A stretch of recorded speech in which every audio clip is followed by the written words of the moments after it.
If you're watching this, you are the resistance. You are the resistance.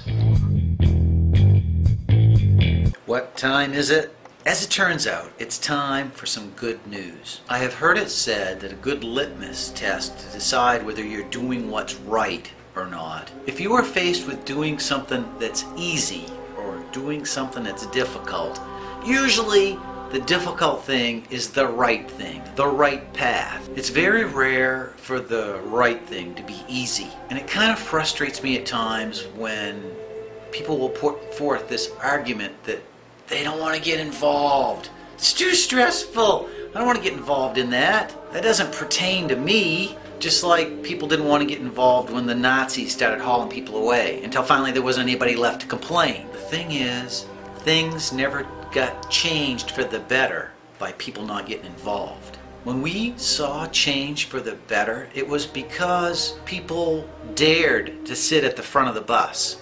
That people dared to stand up and say what was on their mind, to say what the other people needed to hear. Because human beings have this kind of hive mentality, this herd behavior, where we might know inside here what's right, but it's awful easy to go along with the crowd when they're going in the wrong direction. It takes quite a bit of constitution, quite a spine, to stand up and do what's right and say what's right in the face of overwhelming odds to the contrary.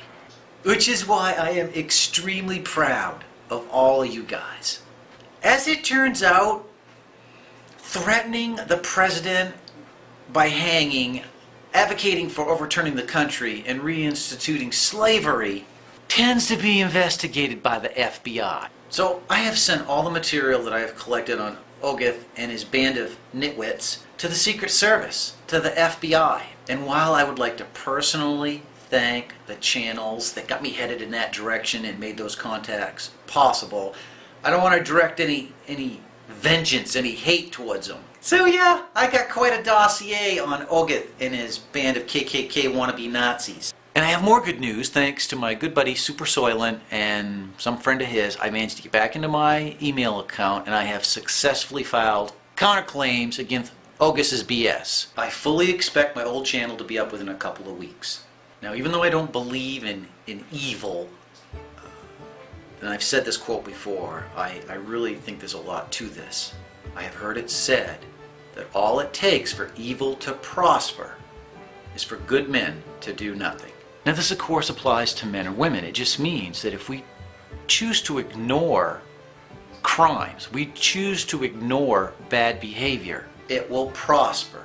It will nurture itself. It'll feed upon itself. And it'll get worse. And I understand how difficult it is to deal with this type of hate, chaos, and stress. Which is why I'm very proud of the Minions. The Minions are legion. We are legion. Many hands make light the work. Now I just want to end this with something that I remember, a story, a Buddhist story. We oftentimes have this vision of a Buddhist or a Buddhist monk being this individual that spends months, years alone in some remote cave or on top of a mountain somewhere, meditating to try to understand, have a deeper grasp of reality, to have a deeper understanding of themselves and thus become a better person.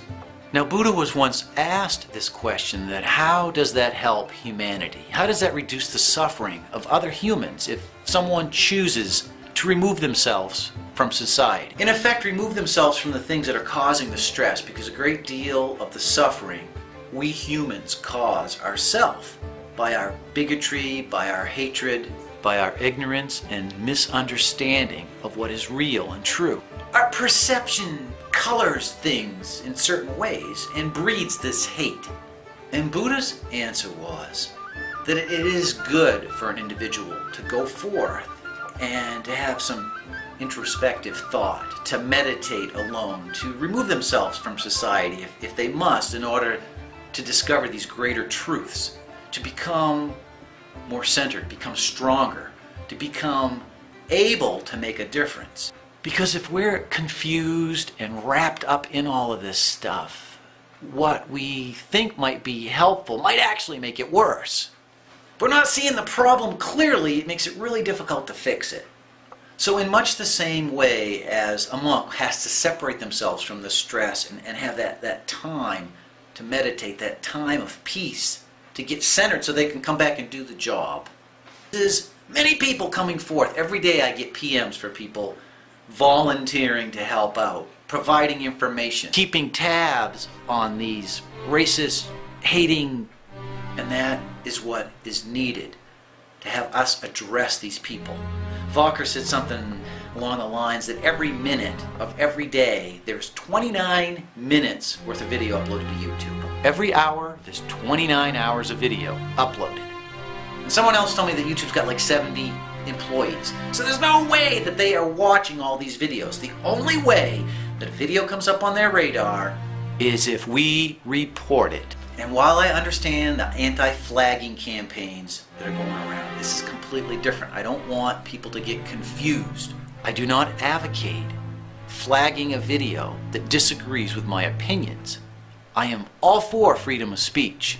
But hate speech, thinly veiled threats, and the BS that the Klan and most of these crazy Nazi guys are putting on their channels is not protected speech. Thus, it is up to the Knights of the Giant Magical Space Chicken Minions to address it. And I'm happy to report that we have taken down over a dozen, 20, I don't know how many of Ogith's channels, a bunch of them. They go down every day.